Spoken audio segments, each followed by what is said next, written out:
Oh my God, it's inflation. What do we do? How do we deal with this? Listen, I know we all just want to ignore it. We want to get back on with our lives. We don't want the gas to be this expensive. When we go to the grocery store, we're like, holy crap, how much? I got one bag of groceries at $600. You want to think that this isn't happening to you, don't you? If you ignore this, it's a formula for disaster.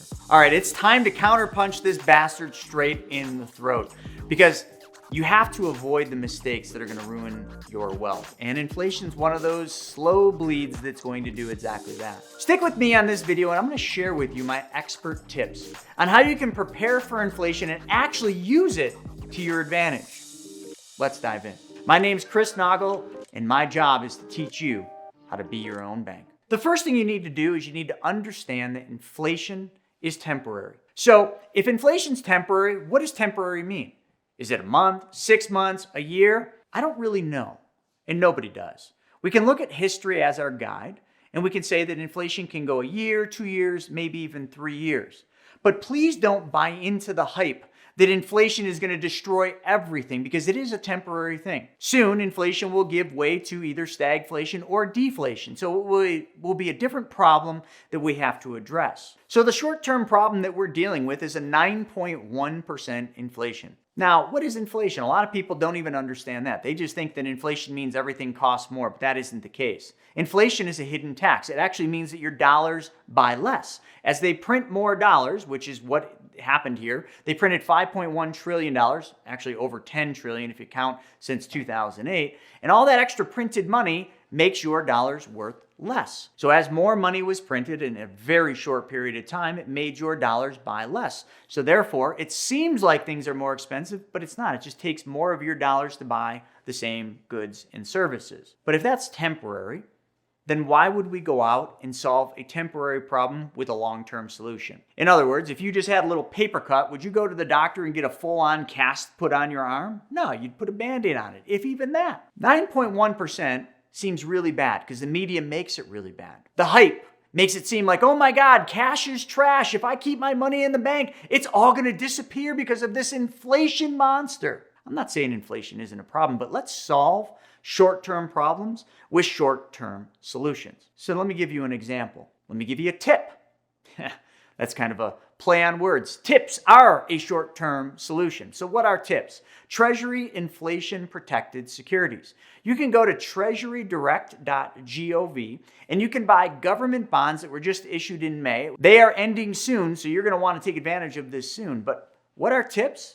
Tips are Treasury inflation protected securities, commonly known as I-bonds, issued by the U.S. government and backed by the full faith and credit of the U.S. government. So they're very low risk. But tips were designed to be something to put money into. I don't want to say temporarily or short term, but they're relatively short term that will pace inflation. So if inflation's running at 9.1%, the I-bonds will be paying you more. But there are some problems to tips that you need to be aware of. First and foremost, they're an auction. There's only a set amount of time you can buy the newest issue, which are the ones you want. So when you go on to buy them, you're going to also realize that you can only buy $10,000 per person or per entity. So in my family, what I did is I went into all my companies. I had our bookkeeper buy one I-bond per company at $10,000.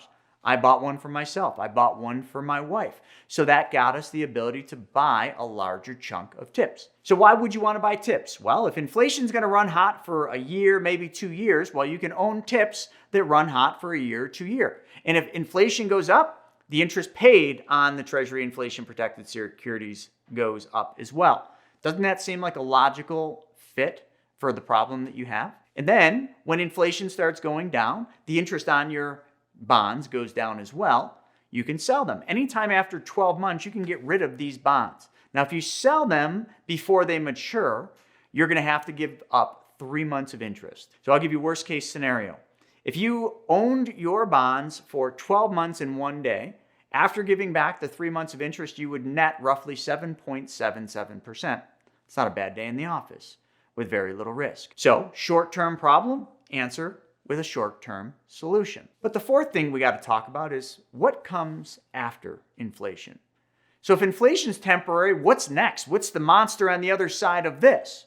Well, the monster could be really bad. It's a thing called stagflation. We're not going to get into that, but look it up. It's not a good scenario, and hopefully we never get there. What would be the best thing, not so much for the government, but the best thing for you would be deflation. But it wouldn't be the best thing if you answered the problem of inflation with long-term solutions like stocks, because deflation means exactly what it says. Everything deflates. So the stocks you have deflate, the housing pricing deflates. It's a deflationary period.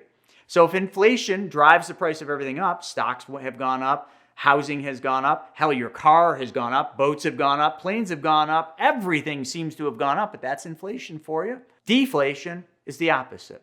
Everything goes down. So now, if we understand inflation, we understand what can come after inflation as long as we don't stop off at that ugly monster called stagflation.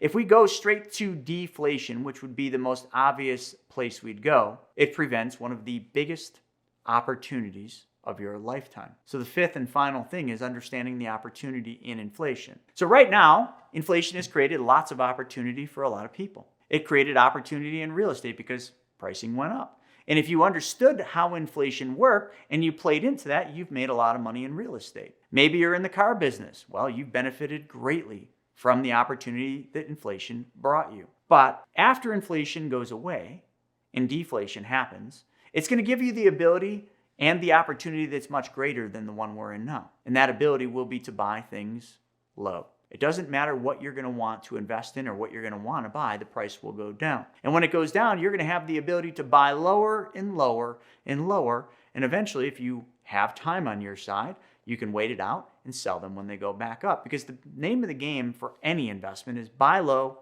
and sell high. And if you buy low and sell high, well, then you can't lose money. So that, to me, sounds like an awesome opportunity. The question is are you going to take advantage of this opportunity? So right now, I just want to test this audience. Write down in the comments, tell me what opportunities you see in the future. And I'm going to read and respond to all of those. But right now, there's some interesting things happening. Inflation's running hot. So the Fed has waged war to bring inflation back down to 3%. And in doing so, what they will succeed in doing is completely destroying the stock market and completely destroying the economy. And when they do that, if you're ready for it, therein lies the biggest opportunity of your life. And I hope you're prepared. And I hope you're ready for it. So anybody that tells you cash is trash simply doesn't understand the opportunity that's coming. Because in order to take advantage of that opportunity, which is buying low, you're going to have money. And that money is going to have to be liquid. So stick with me, and I'll help you through this time. And I'll also show you how to really maximize that opportunity when it happens. If you like this video, then make sure you check that one out. What in the world is going on? Recession incoming? No, the recession's already here. So if you want to learn how to get ready and prepare for the recession that's already happening right now, watch this video. We'll see you on the next one.